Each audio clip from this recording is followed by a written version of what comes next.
অবশ্যই অবশ্যই আমি তোমাদেরকে পরীক্ষা করব, ভয় দিয়ে, ক্ষুধা দিয়ে, সম্পদের ঘাটতি দিয়ে, আতঙ্ক দিয়ে, প্রাণনাশ দিয়ে, ফল ফসলের হানি দিয়ে পরীক্ষা করব।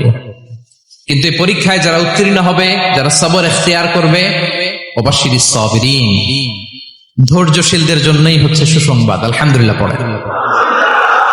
তাহলে সম্মানিত সুধী, আমরা বুঝতে পারলাম এই পৃথিবীর ফিচার হচ্ছে এখানে বিপদ থাকবে, বিপদ ছাড়া কেউ থাকবে না। স্ট্রাগল থাকবে, কষ্ট থাকবে, ঝুঁকি থাকবে, রিস্ক থাকবে, এবং নানা ধরনের বিপদ আপদ দিয়ে আল্লাহ তাআলা আমাদেরকে পরীক্ষা করবেন। এটা মাস্ট, এটা আমাদের মাইন্ডসেটে নিয়ে নিতে হবে। মাইন্ডসেটে এটা ক্লিয়ার থাকতে হবে। চিরসুখ চিরশান্তি এই দুনিয়াতে মিলবে, কোথায় মিলবে তাহলে? এটা তাহলে বিপদ আসবেই, আপদ আসবেই, পরীক্ষা থাকবেই আমাদের জীবনে। তবে ইন্টারেস্টিংলি মজার বিষয় হচ্ছে পরীক্ষাটা এক একজনের এক এক রকম। পুরো পৃথিবীটা একটা পরীক্ষা ক্ষেত্র, কিন্তু কারো প্রশ্নপত্রের সাথে কারো প্রশ্নপত্রের কোনো মিল নাই। সুবহানাল্লাহ। আমার পরীক্ষা একরকম, আপনার পরীক্ষা আরেক রকম, ওই ভাইয়ের পরীক্ষা আরেক রকম, ওনারটা আরেক রকম। সবাই পরীক্ষার্থী, সবাই পরীক্ষার্থী, কিন্তু কারো প্রশ্নপত্রের সাথে কারো প্রশ্নপত্রের কোনো মিল নাই। কারো জন্য পরীক্ষা হচ্ছে সে খুব অসুস্থ, প্রচন্ড অসুস্থতা, তার জন্য পরীক্ষা। ক্যান্সারের রোগী, দুরারোগ্য ব্যাধি, ডক্টর বলছে 4th স্টেজে চলে আসছে, কয়েক মাস বাঁচতে পারে, এটা তার জন্য পরীক্ষা। আবার কারো দেখবেন যে খুব একটা অসুস্থতা নাই, অসুস্থতার ঝামেলা নাই, কিন্তু তার দারিদ্রতা আছে, তার আর্থিক অনটন, এটা তার জন্য পরীক্ষা। আবার কারো দেখবেন অসুস্থতাও নাই, দারিদ্রতাও নাই, তার দাম্পত্য জীবনের সমস্যা আছে না নাই? অনেকের দেখবেন এগুলো কোনোটাই সমস্যা না, তার ছেলে কথা শোনে না, মাদকাসক্ত। মাদকাসক্ত, রিহ্যাবে পাঠায়, আবার আসে, আবার গাঁজা খাওয়া শুরু করে, আছে না নাই বলেন? দেখেন তার পরীক্ষাটা আবার আলাদা। অনেকের দেখবেন মেয়ে বাবার কথা শোনে না। আবার অনেকের দেখবেন যে ব্যবসায় সমস্যা, লসের পর লস, লাভ উঠাতে পারে না। তাহলে পরীক্ষা ছাড়া, বিপদ আপদ ছাড়া দুনিয়াতে কেউ নাই, কেউ নাই প্রিয় ভাইয়া। এটা আমাদের মাথায় রাখতে হবে। পরীক্ষা আপনাকে দিতেই হবে, পরীক্ষা দিয়ে দিয়েই নিজেকে প্রমাণ করতে হবে। আর এক একজনের পরীক্ষাটা এক এক রকম, কারো পরীক্ষার সাথে কারো পরীক্ষার কোনো মিল থাকবে না। তো মাঝে মাঝে আমরা এটা ভুলে যাই। আল্লাহ তাআলা কালামে পাকে রিমাইন্ডার দিয়ে আমাদেরকে স্মরণ করিয়ে দিতে চান যে এই পৃথিবীতে আসলে তোমরা এসেছো পরীক্ষা দিতে। এটাই জীবনের বড় বাস্তবতা। আমাদের জীবনে যত হতাশা, আমাদের জীবন নিয়ে যত অভিযোগ, আমাদের মনে যত কষ্ট, আমাদের হৃদয়ের ভেতরে যত অস্থিরতা, তার মূলে হচ্ছে এই সমস্যা যে আমরা ভুলেই গেছি আমরা পরীক্ষা দিতে আসছি। এটা যদি ভুলে না যান, এটা যদি আপনার মাইন্ডসেটে থাকে যে পুরো জীবনটা একটা পরীক্ষা, তাহলে দেখবেন কোনো কিছু আপনাকে কাবু করতে পারবে না। আপনি হতাশ হবেন না, জীবন নিয়ে আর অভিযোগ থাকবেন, আপনি ভেঙে পড়বেন না, সব অভিযোগ হতাশা দূর হয়ে যাবে। তার মানে বুঝতে পারলাম পরীক্ষা আপনাকে দিতেই হবে। পরীক্ষা দেয়া ছাড়া এই পৃথিবী থেকে চলে যাওয়ার কোন চান্স বা সুযোগ আমাদের কারো নেই। সূরাতুল আনকাবুতে আল্লাহ তাআলা এই কথাটা আরো চমৎকার ভাবে বলেছেন। আল্লাহ তাআলা ইরশাদ করছেন, আহাসিবান নাসু আইয়ুতরাকু আইয়াকুলু আমান্না ওয়া হুম লা ইফতানুন ওয়ালাকাদ ফাতান্নাল্লাযীনা মিন ক্বাবলিহিম ফালা ইয়া'লামান্নাল্লাহু আল্লাযীনা সাদাকু ওয়া লা ইয়া'লামান্নাল কাযিবিন। আল্লাহ বলেন, মানুষকে ভেবেছে সে শুধু বলবে আমি ইমানদার আর তাকে আমি জান্নাতে ঢুকাই দিব? না, কখনো না, কোশ্চিন কালেও না। বরং পূর্ববর্তীকালে যারা পৃথিবীতে এসেছিল তাদেরকে আমি পরীক্ষা নিয়েছি, পরীক্ষা করেছি, এবং তাকেও ইমানের প্রশ্নে সে সত্যবাদী না মিথ্যাবাদী পরীক্ষা দিয়ে দিয়ে নিজেকে প্রমাণ করতে হবে। ঠিক কিনা বলেন?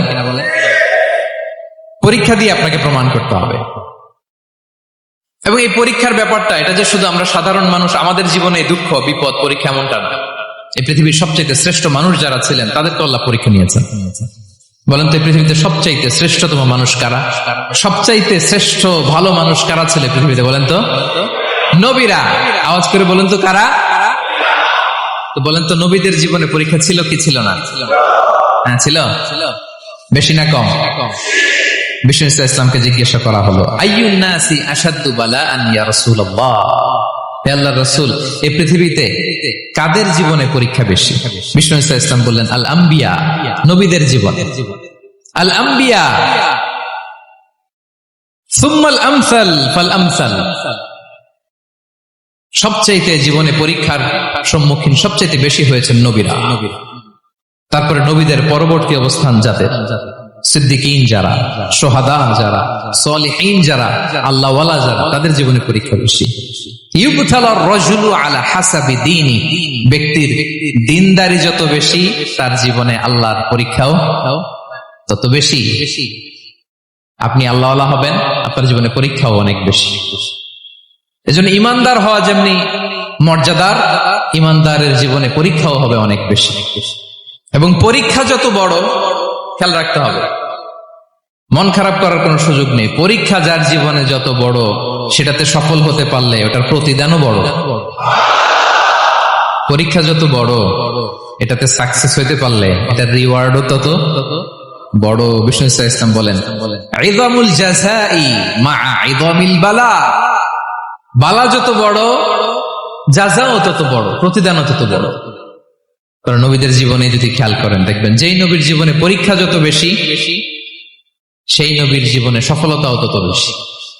সাইয়েদনা ইব্রাহিম আলাইহিস সালামের কথাটা একটু খেয়াল করেন তো, বলেন তো, ওনার জীবনে পরীক্ষা কেমন ছিল, বেশি না কম? ওনার জীবনের পরীক্ষা থেকেই তো আমরা এই শব্দটা ব্যবহার করি, আমরা বলি অগ্নি পরীক্ষা। কি বলি?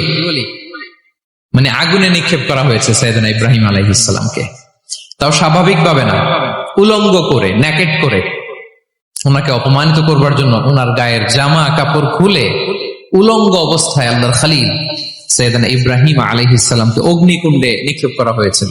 এরকম এক্সপেরিয়েন্স এই অডিটোরিয়ামের ভেতরে আমাদের কখনো হয়েছে?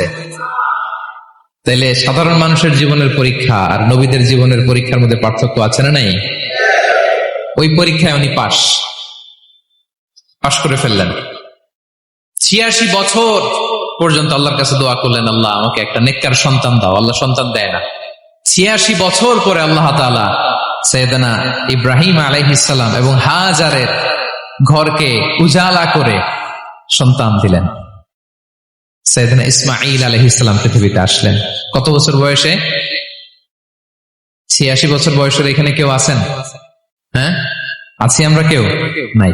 86 বছর বয়সে প্রথম সন্তান পেয়েছে।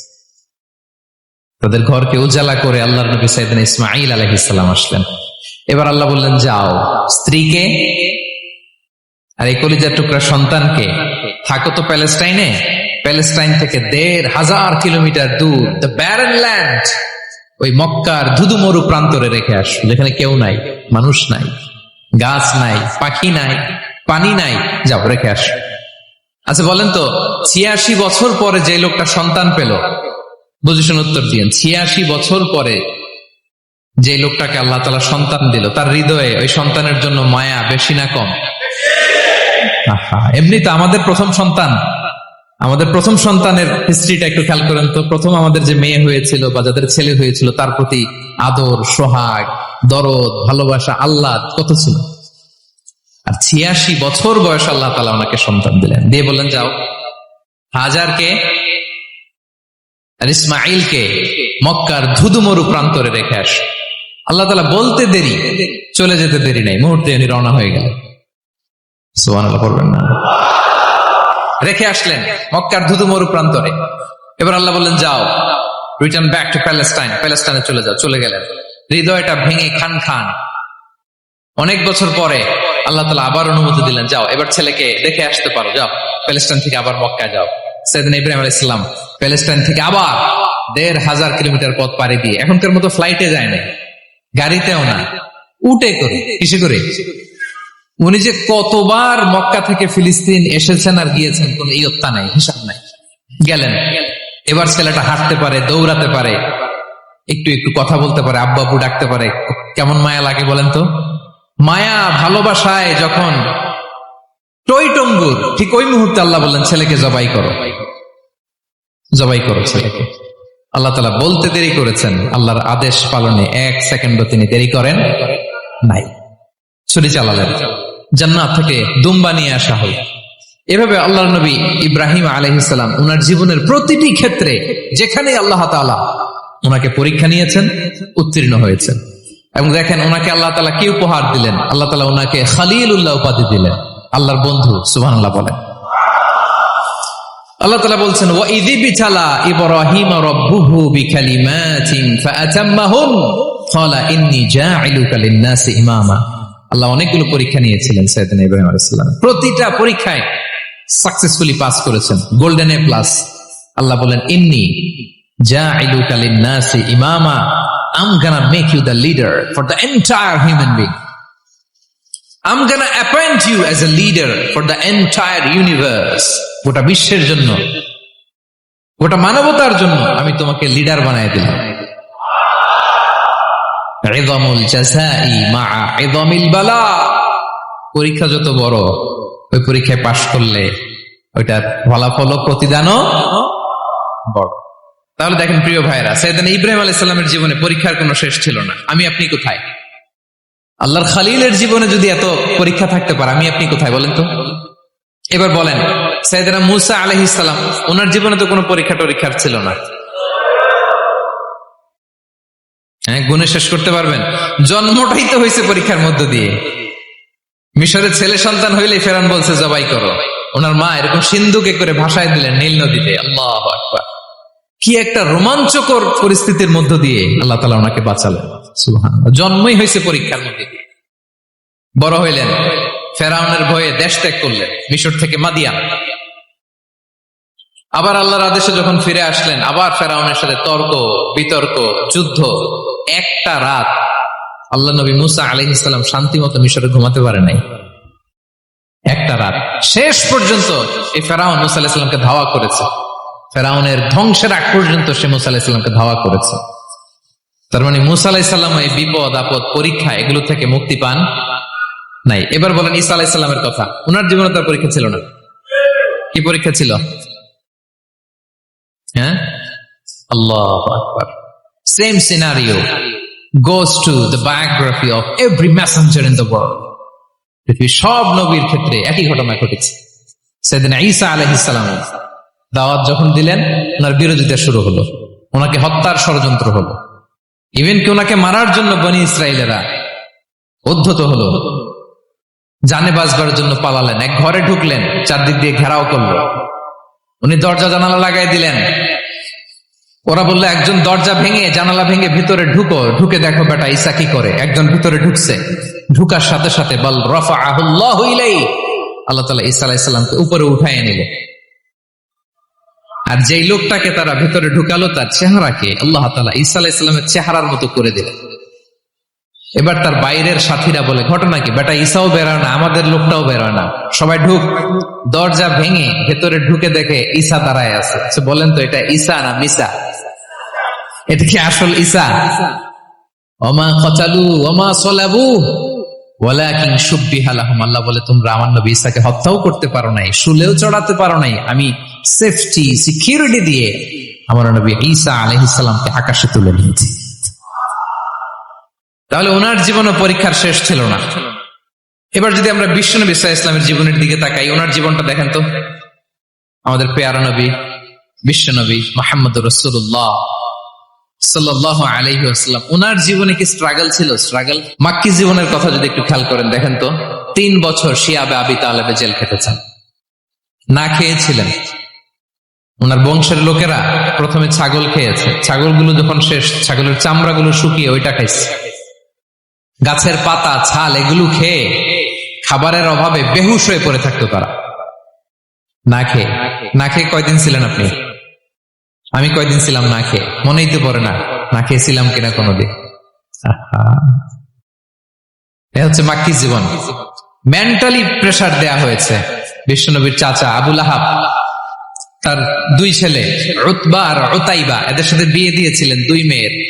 যখন দাওয়াত দেওয়া শুরু করলেন, 2 মেয়েকে ডিভোর্স দিয়ে দিল। দেখেন, একটা বাবার জন্য প্রাপ্তবয়স্কা মেয়েকে যখন উঠায় নেওয়ার আগে ডিভোর্স দেয়, তার মানসিক অবস্থাটা কেমন থাকে বলেন?